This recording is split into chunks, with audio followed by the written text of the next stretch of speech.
Welcome to Future Ready Live, where we talk about topics that will help CPAs, CGMAs, and their organizations prepare for change and transformation. I'm Tom Hood. I'm the Executive Vice President of Business Engagement and Growth at the AICPA SEMA. And today we're going to be talking about what it takes to be a future ready CFO and becoming a true value partner to your organization. And I'm really excited because joining me is Ebony Jackson. Now, she's got a lot of accomplishments I want to run through here. She's a CPA, a CITP, and a CGMA, just like me, Ebony. That's pretty cool. She's now the CFO and Director of Administrative Services at Lucas County Children's Services, a member of the AICPA Board of Directors, where she also currently or has previously served on a number of committees, former member of the Ohio Society of CPAs Board of Directors, 2020 Outstanding CPA and Government Award winner for Local Impact, graduate of the AICPA Leadership Academy, where I met you. She has a reputation for being able to improve the finance of an organization. And most recently, she was featured in one of our major white papers where she used strategic foresight to identify the emerging trends of ESG and DEI to position her nonprofit in a very innovative way that makes major social impact and inspires others. Ebony, welcome. Thank you, Tom. I'm so excited to be here. Tom has always been one of the people that I would say I look up to in the profession. He, even though he said we have similar credentials, he's like way more strategic than me. So, but no, he's wonderful, and I am so glad to be on this broadcast. Well, I would say you're catching up fast, Ebony. So I'm very proud of you to see all the things you're doing. So let's get right into it. Let's start with what you did related to ESG and DEI. Can you share what led to this and how they were instrumental in your strategic planning process at the organization? Sure. So I am so lucky to work for Lucas County Children's Services in the leadership team. That the team, Robin Reese, who is my executive director, she brought me in to help with the finances and administrative services of the organization, and somehow put on me the strategic planning. And so anyway, because of what we do children's services, which means that we protect, we lead the community in the protection of children that are risked for abuse and neglect. And to do that, you have to really understand your community. And so the ESG and looking at environmental social, which is important for me in governance, is huge in doing that. So you have to look at the social trends to know how to protect children. And so when we were doing our strategic planning, we use the social factors to help us in the planning, which seems really simple, right? Because you think, okay, we're protecting children. That's a social, usually when something's happening with a child, it's usually having to do with social interactions, bad social interactions usually. So you would think you would look at that. But not only did we look at the social stuff that we normally look at, like abuse, instances, calls, and what kind of types, we also looked at the type of children that were getting what we call referrals. So we looked at how many children that we had in our custody that got their families were called in that were of different racial makeup. And that was actually in social work, it's kind of like a general thing that people know what they call disproportionality, which means one group is disproportionately represented in something than another. So for example, in Lucas County, when we were doing this, there were 51,281 families. Of that, 65% of those families were white and 22% were African American. So that's big in our county because that's where the disproportionality is. So you would think 65% of the children in our care would be white, but they're not. It's 44%. And African American, you would think 22%, and it was 34%. So that concept wasn't new, but actually using it for strategic planning was new. Wow. So So you applied your kind of finance background to start thinking about how would we measure, how would we look at this kind of stuff. And all right, so tell me more about the impact that your organization is having as you recognize these ESG and DEI trends, right? Right. So the top data is just like the beginning, right? Because you are saying, okay, there's more Black children as At risk. disproportionately represented than white children. What does that mean? So for us is who's calling in? Who's calling into the agency? That's how anything starts. We don't just go looking for children. We actually get calls in from the community, and the community says, hey, this child is at risk, right? So who's calling in? So we actually went deeper into our data because, of course, I'm a data nerd. And so to say, hey, who are the referral sources? So we looked at legal, so legal and law enforcement. We looked at medical. We looked at the schools. We looked at social services, and we actually looked at private citizens. And basically, based upon, like, for example, law enforcement and legal, 34% of when they called in, if you look at the total, if they called in, 34% of their calls were for white families, and 39% were for Black families. So when you look at that, you're like, okay, so this is where we're starting. A normal citizen, it was 47% for private, of the private citizens, it was for white families, and 30% for Black. So that's our big numbers. And of course, you have the other races, of course, there too, but we looked at that. So that meant, what does that mean? That means, who do we need to talk to when we're talking to disproportionality? So who do we need to go in the community to have discussions about and say, hey, did you know about this? It's easier to have that conversation instead of saying, I think you are calling in more, than to say, hey, these are the numbers. It probably is nothing, but let's see what can we do to dig deeper and why. And so a lot of times it's because of poverty.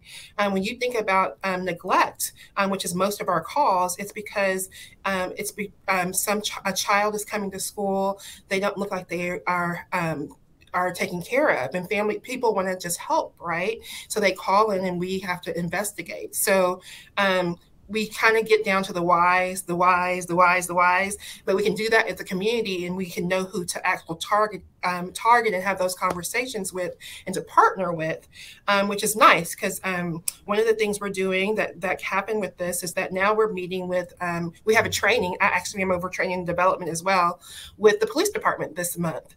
And we're going to be talking about more so how do they interview people that are traumatized, and we bring in this type of data too, because trauma usually intersects with some of the biases and stuff like that, and how you deal with communities. So it should be interesting.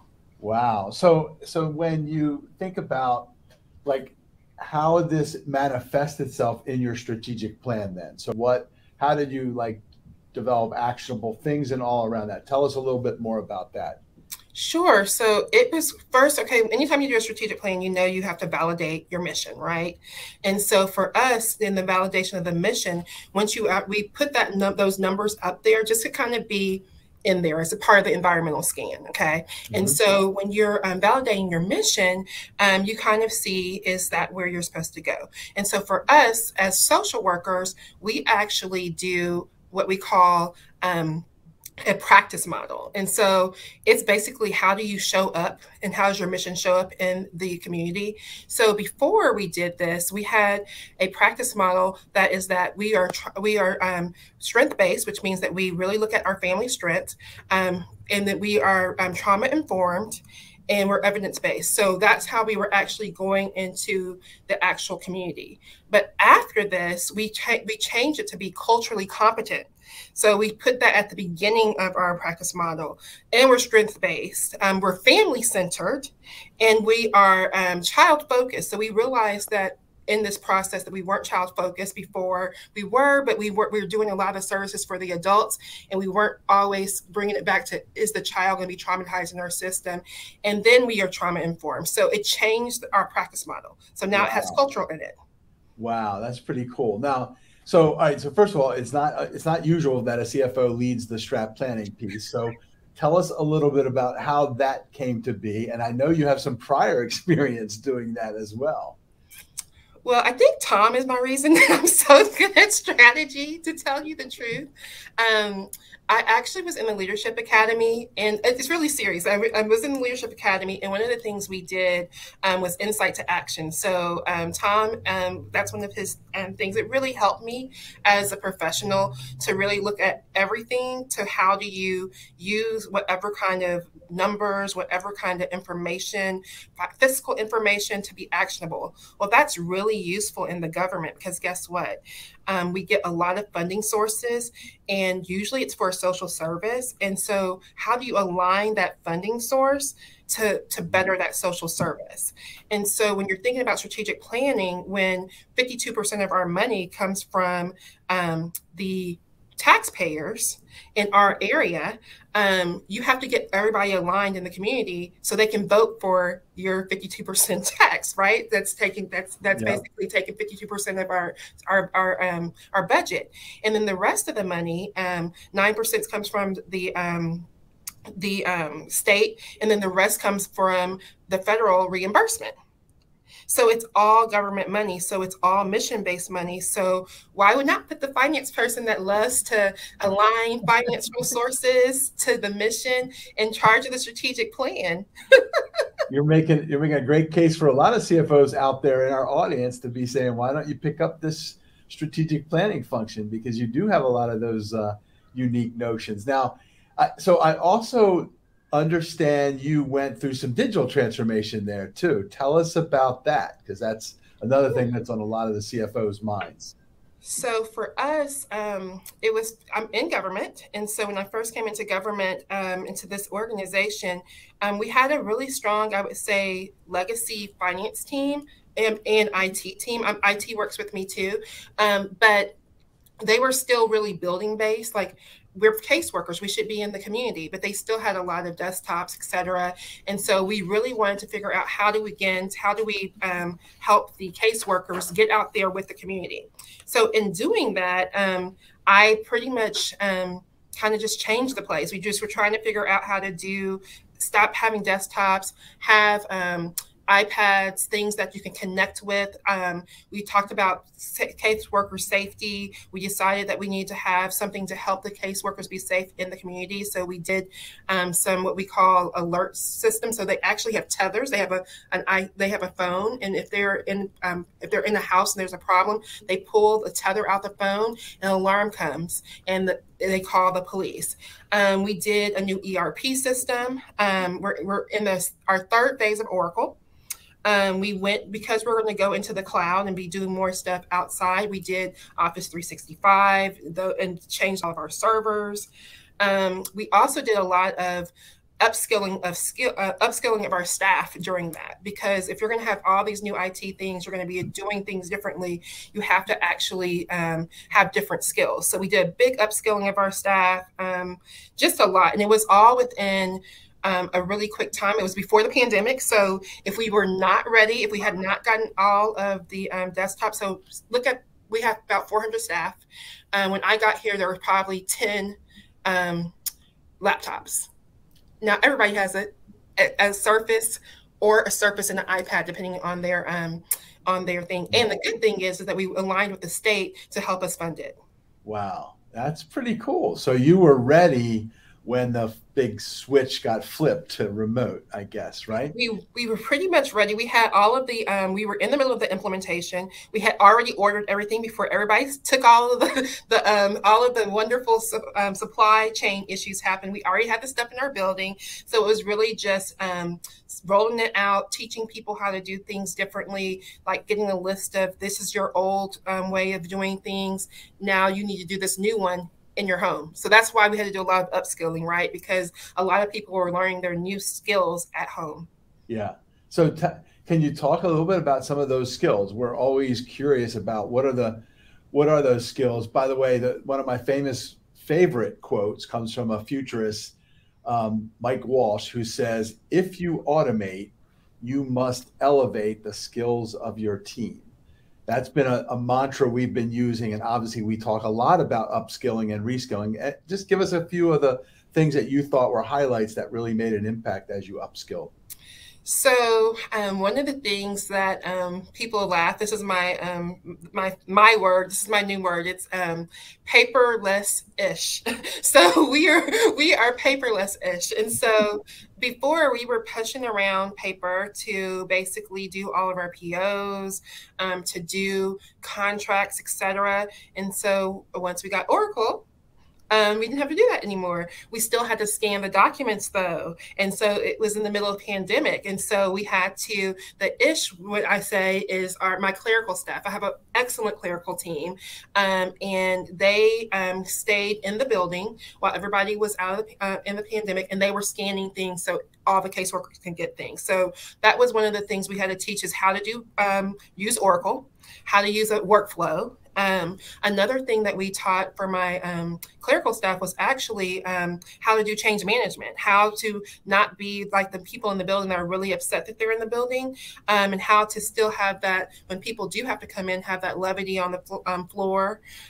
We also taught for my IT team, they had to do a lot of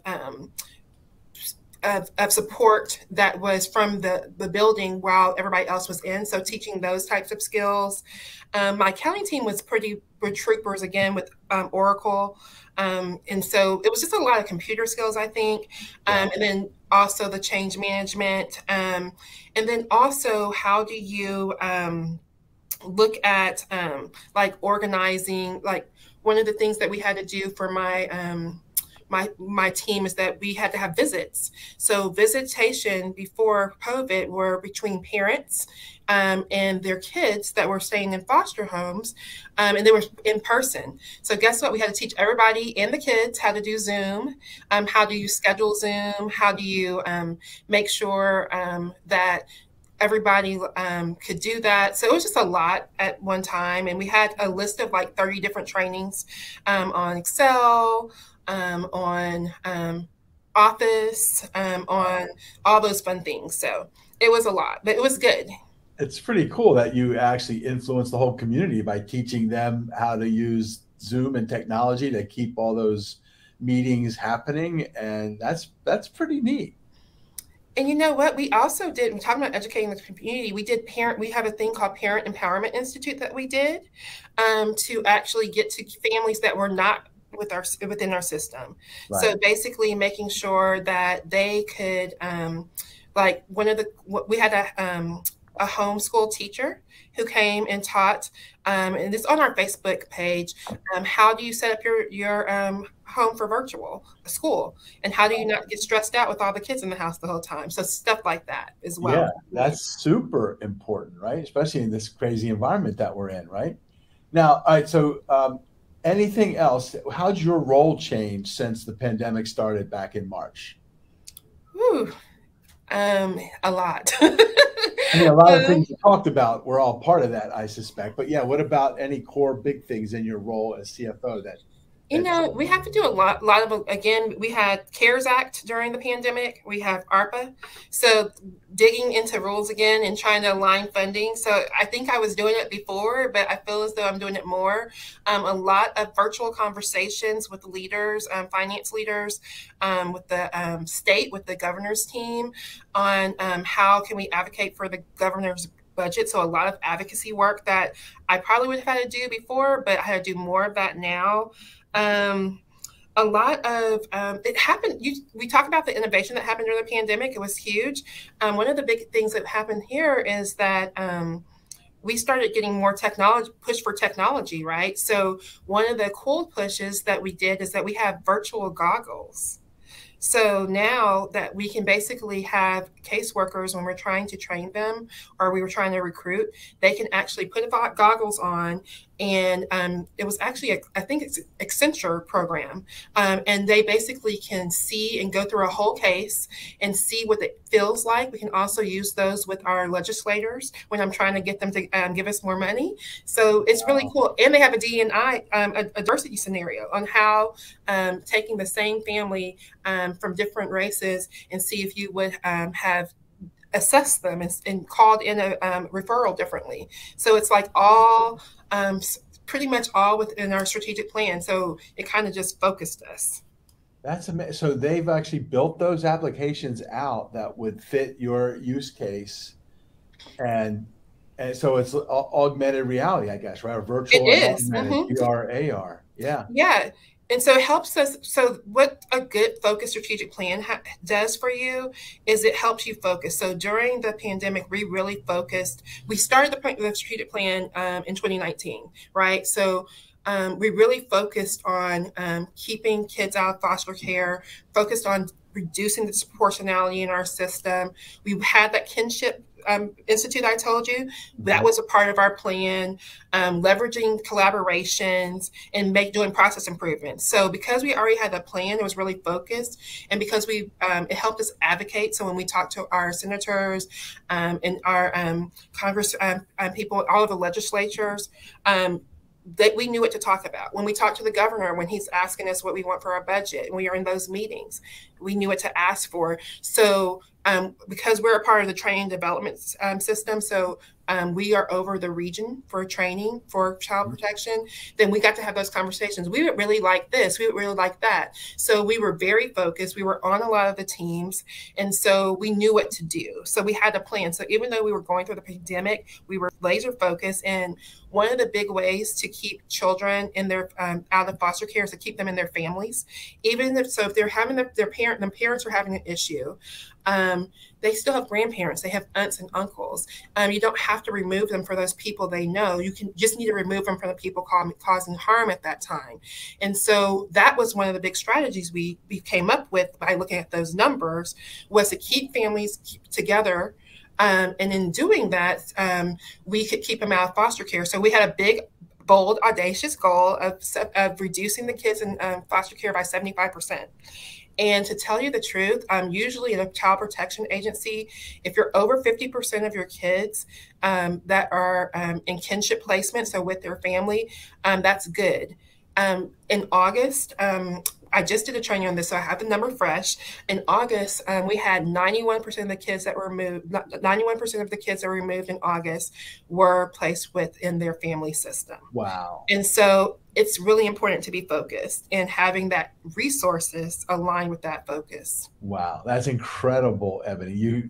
I mean, that's wow. And so I love I mean, there's so many takeaways in here. You covered the whole ground of things that we think CFOs should be doing, but you're doing it at a scale of impact that few of us get to actually do, right? When you're impacting people's lives at the level that you are. I mean, 91% in family, and you're teaching them and giving them tools and resources.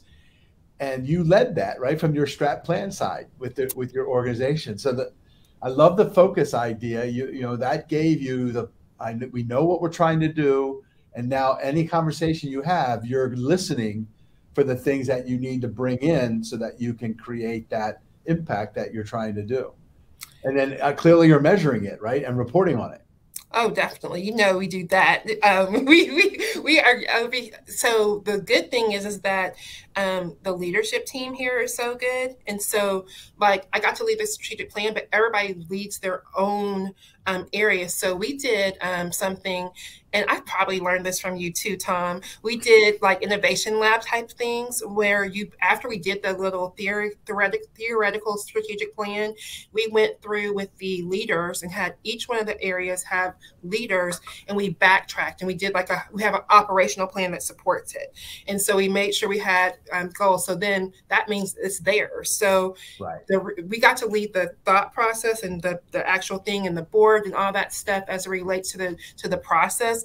But the best strategic plans are the ones that are taken on by the actual operations people. Yep. And our operations team is amazing. So like they all sit on like those task force. Like I sit on the finance ones, of course, but they sit on the operational different committees at the state level. Our executive director, she sits on like 2 or 3 governor task force. But if you look at those, what we're doing, they all align with that plan. And so it has been, I love the people I work with. It's been amazing, but they have really, we've gotten in programs that were funded by the state that align with kinship, right? That align with keeping kids. We're of course in in one of those places where opioids was big in Ohio. So we do a lot of drug treatment stuff. We have a drug treatment officer that helps us. So everything that we did, that funding that we want to try to align, went towards what we said we were going to do. And our board keeps us making sure that we are being aligning. So we report quarterly to them. And we have diversity dashboards. We have really good data analysts. We have a PhD and a data analyst team on that reports actually to the service side. Actually, it's awesome. And so we have the finance side and the service side working together, and it's amazing. Wow. So this is what we talk about as the CFO evolving role, right? The idea of a value partner. So if you had to name the top 4 or 5 skills that are critical and that you're probably continuing to enhance, what would they be to be the type of CFO you're talking about? Strategy, had to do digital transformation, collaborating across the unit, getting buy-in from everyone. What would you say some of those key things that come to mind are? So one that was probably the hardest for me to do, especially early in my career, and I'm good at it now, so I'm good now, is listening. Listening was really important because as a CFO, you probably have a really good bank of how to get things done and how to get things funded. And all you have to do is listen to where those connections are. There's always intersections. And usually you can catapult any type of idea if you can get the funding for it. So listening to where that funding can go and how to strategize. Another thing I would say, so that's 1, 2, especially when it comes to the social part of ESG, is to be able to lean into difficult conversations and be able with people that don't look like you. And be able to really understand the differences. I think I've learned so much in the social work environment. They do a lot of team decision making because of the fact that we're dealing with people's lives and life and death a lot of times sometimes. And so that skill of how do you lean into what people on really social topics that you're not used to talking about in a business setting was really interesting. And then being able to step back from your feelings, from what you think about people and what you think that you know about people, and really say, okay, that was a really good thought. I mean, that was good, and this is why that was offensive. And then you usually come with the best solution when you listen to everybody and do it in a way that is intentional, especially on those really hard to talk about topics. Always collaborating. That's one of the things I've definitely learned through Leadership Academy, is that I talk to Leadership Academy people, to some of the people that are leaders in our field, and just collaborate. It helped me to collaborate with social services agencies. I talked to the county, I talked to the city. All of them have helped me during this time. Talked to the governor's office, talked to the Job and Family Services, and then there's the community. So that collaboration skill is really, really important. Also, I would say understanding just where you fit, like that whole understanding how systems work, and understanding what systems do. So for me, I know that systems just they take the human out of people sometimes, and they deal with stereotypes, I think. And so that's how you get the disproportionality, right? People, once a person gets in the system, they're more monitored. So they can get deeper and deeper and deeper in the system. And we have data on that in my strategic plan too, about not only who calls in, but how deep it gets in our system. If you get in our system, it's really hard. And we know that, and we have to say that.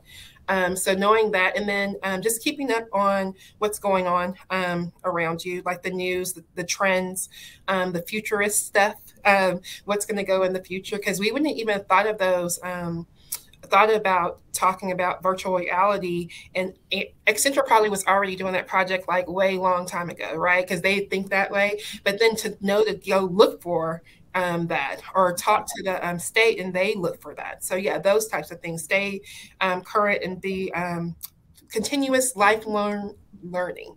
Yep. That is it. Wow, So you just rattled off a lot there, but I caught listening. So I hope everyone's out there listening to you for this thing because you're full of good stuff. Collaboration, another big one. I get the strategic thinking. That's another piece there that was underneath of all of that. Clearly, the idea of looking at those trends and saying, what about that could affect us? That's brilliant how you found the AR VR piece. So, yeah, I knew this was going to be amazing. And so here we have a CFO in a social impact organization doing ESG and DEI as a CFO and bringing all of that in. Wow, Ebony, what a great story. And thank you so much for being on here. So I do want to say thank you, Ebony, right now. So thank you a whole lot. Um, I want you to follow her on LinkedIn, Ebony Z Jackson. You, for the rest of our audience, thank you for joining me. And don't miss our other Future Ready live sessions. Follow the hashtag Future Ready Live, all one word.